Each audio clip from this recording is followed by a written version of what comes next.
Welcome back to Modern Warfare 2. In this video we are going through reasons to not buy the game, and that is just in general because I did another do not buy, and that was specifically for the physical disc edition of the game. This one is the game overall, and before we jump into this, some people are going to say the game's just come out, give them time to fix it. Others are going to say that it's live service, so wait for content and stuff to be added, then see how it is. But they haven't waited for anything. They've charged players between £70 and £100 or up to $100 to buy this game, so why should we be waiting for things like this to be sorted? In my opinion, if companies want to release live service products, they should have to release their game in early access. It just makes sense to do it like that, but obviously they won't do that because they can get away with it, and by releasing in early access, they would probably have to make the game cheaper for those that want to play early, and then gradually increase their price as more stuff is added to the game, like you see with a lot of early access titles on Steam. But with this, one of the biggest problems is CoD is going into a 2-year cycle, and even having that extra year for development, they're still going to carry this stuff on. So the more people that support the company and stuff, it's just going to get worse and worse. They don't care about you or your money, they never have done, they never will do. And I must also let everyone know this is a case-by-case basis. A lot of this stuff has not happened to me. I'll tell you the things that have personally happened to me in the game. But the main reason I'm doing this is because so many people in the community get ripped off by companies or get mugged off, however you want to word it. They just spend a load of money and they don't get a good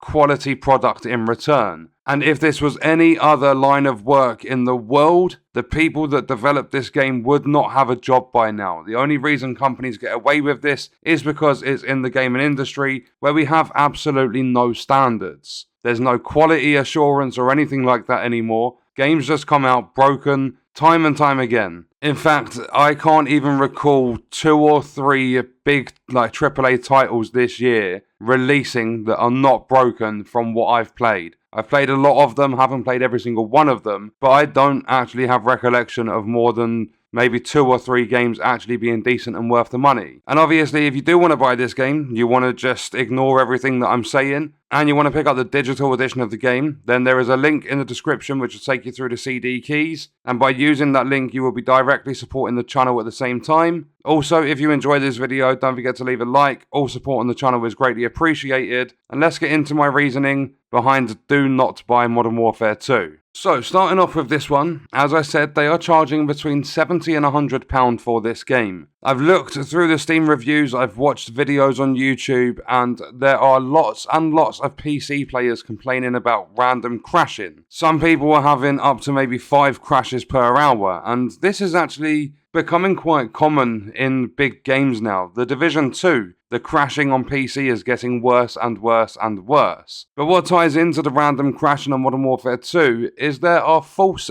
permanent bans with this game. There are people that are going out and spending £100 on the Vault edition of this title, having a few crashes, trying to reload into the game, and it comes up that they have been permanently banned from the title. But when you go through to support, you reach Activision or Infinity Wards, they're doing nothing about it. They are not reverting any of these bans. So people are spending up to £100 just to get banned from the game. Some people, they're playing for an hour or two, and then their entire game campaign and everything is gone. There are more crashes, not just random ones. There was this thing going around when you put 5 attachments on a weapon on the PC, that causes your game to crash. You load the game back up, you put your attachments on, the game crashes. And then eventually after a few attempts, it popped up with an error code saying you've been permanently banned for the game just crashing. Then there are more things on PC. There's a lot of flickering happening. You get this white flash on your screen, and it's happening quite often to a lot of players. It seems to be a problem with the game conflicting with the latest GPU drivers.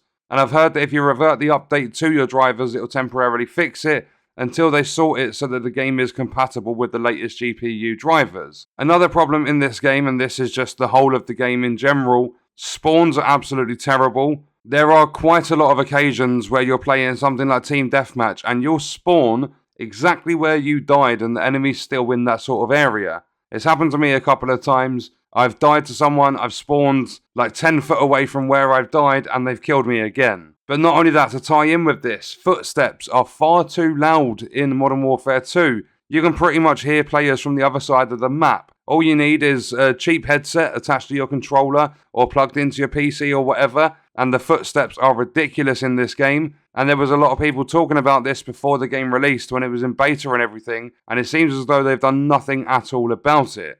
And there was also a video I was recording talking about weapons and things like that, and I said, if I didn't cut it out of the video, I can't remember 100%, but something I've noticed is there are not many maps in this game. When I go into quick play and I'm playing Headquarters, Hardpoint, Domination, Team Deathmatch, it feels as though I'm playing on the same 4 maps over and over again. And I believe there's supposed to be about 11 or 12 maps or something, and it just feels as though I'm always playing the same ones over and over again, time and time again. And apparently there is a map, or there's a couple of maps even, that have been removed from the game because they're not working how they should be, and there's a chance that they'll never be in the game again because they've got fundamental issues and stuff. And then there's also another problem being skill-based matchmaking, or SBMM, and it feels like you're a CoD pro. It puts you in the hardest lobbies every match. It's as though they've taken their normal level of SBMM and they've just cranked it up a few notches, not even just a little bit higher.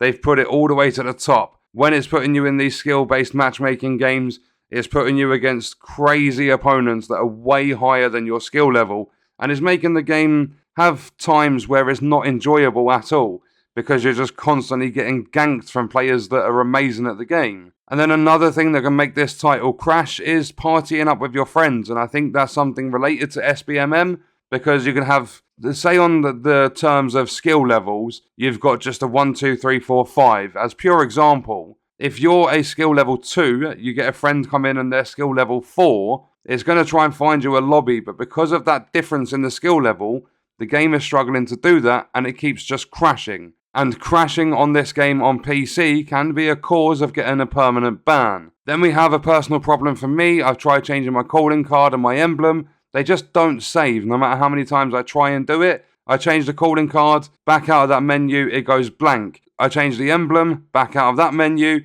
and it reverts to my default emblem. I can't actually change anything within my player profile. And another thing I noticed on this game, there isn't actually a combat record. You can't see any stats on this game, and we're at the end of 2022 now. I don't know if there is a setting for it, but from what I've seen on the game, you just can't see a combat record of any form. Another thing is, if you look at the top of your screen when you're in the multiplayer section, you've got Play, Weapons, Operators, Battle Pass and Store. They've launched a £70 up to £100 depending on edition AAA title that doesn't have a pre-season or anything like that. And with all these problems going on, when Season 1 drops and more content comes into the game, it's going to get worse. I personally feel they should have had some sort of pre-season in the game. It's not too much of a biggie, but it was just, I want a little bit more for the money I spent, because there's a lot of stuff missing from this game as it is. There are entire game modes that haven't been included at launch. But with all the problems, I believe it's November the 16th, Season 1 drops, I think Warzone 2's coming out on the same day, and the DMZ game mode. And there's also supposed to be raids and stuff coming in December or something like that.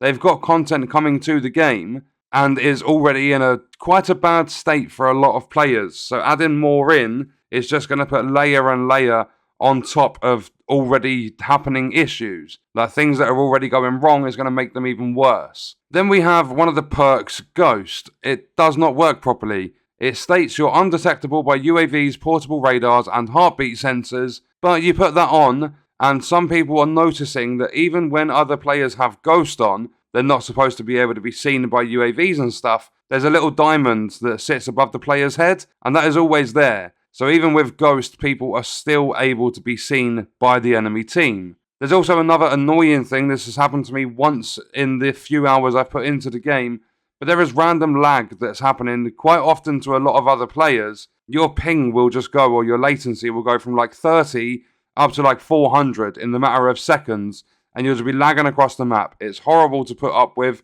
but as I said, it's only happened to me once.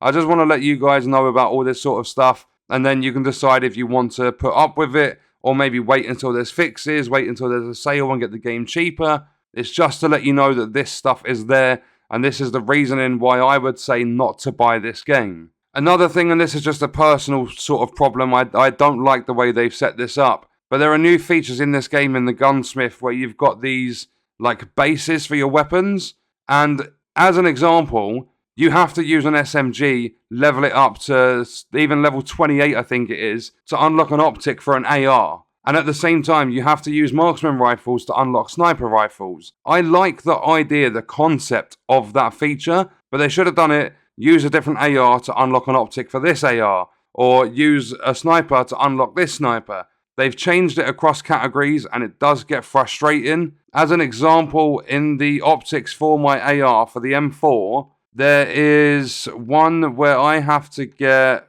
it's the SZ Vortex 90. It's a hybrid sight with a flip-up 5x magnifier that can be engaged for longer range kills. I unlock this by getting the Vel 46, which is an SMG, up to level 28. But it also happens with the camos on the game as well. I wanted to go for whiteout, so just a solid colour, the whole gun being white, and I have to get that SMG up to level 28 or something like that, just to unlock the challenge that I then have to complete in order to get that camo. So now, because of that, I'm not going to bother with the camos. It's frustrating. I don't like that system. They could have put a lot more time and effort into it and made it so that it actually makes sense. Then we have, going back, the physical disc of this game. I know a lot of people pointed out in the comments that they are able to resell the game and things like that if they buy the disc edition, but the physical disc for Modern Warfare 2 doesn't actually hold any data. There's a 72 megabyte license or something like that. So you put the disc into your console and then it sends a signal to the store saying you have the rights, you have the license to then go to the store and download the entire thing, campaign and everything, using your own internet. So if you have slow internet, the campaign on Xbox Series X is 30 gigabytes. The base game is 40. So that's a 70 gigabyte download just for the base game and the campaign. It's going to take you a very long time if you've got like a 20 or a 30 megabit connection. If you put this disc into your console, you cannot just load up the game. You have to go through the store and download absolutely everything. The game is not actually physically on the disc. And then finally, in the About This Game section on Steam, Infinity Ward have this to say. Infinity Ward brings fans state-of-the-art gameplay with all new gun handling, advanced AI systems, a new gunsmith, and a suite of other gameplay and graphical innovations that elevate the franchise to new heights. So the graphical innovations, the graphics are pretty much the same as the last few years of Call of Duty. I have no idea what they mean by a suite of other gameplay innovations. A new gunsmith, yes, one that's really confusing. An advanced AI system, I don't think so. You jump into Invasion, you've got a load of bots and they're standing still doing nothing. The AI in this game are terrible. An all-new gun handling, what you mean removing some recoil from some weapons, because there's barely any recoil in this game. It doesn't feel like that's all-new gun handling to me. And state-of-the-art gameplay, no. This is a typical Call of Duty. It doesn't feel any different to previous titles. It's just what it is. You're buying a Call of Duty title. There's no state-of-the-art gameplay in here whatsoever. But that is based on my opinion. That's a list of the problems that I've come across so far through watching videos, looking through reviews and things like that. And that's my reasoning, just to let you know, do not buy Modern Warfare 2 if any of this is actually going to affect you. The game's a AAA title. It's very expensive for a single game. And whilst I'm having fun here and there, I'm enjoying it. I haven't come across too many issues myself. As I said, it's a case-by-case basis. And whilst I am having fun, the game could be a lot better. It's not that it's an amazing game, but it's not that it's a complete pile of shit either. And check out this video if you want to see other Modern Warfare 2 content on the channel. That's going to do it for this one. I'll see you in the next video. I hope you guys enjoyed it. Thank you for watching.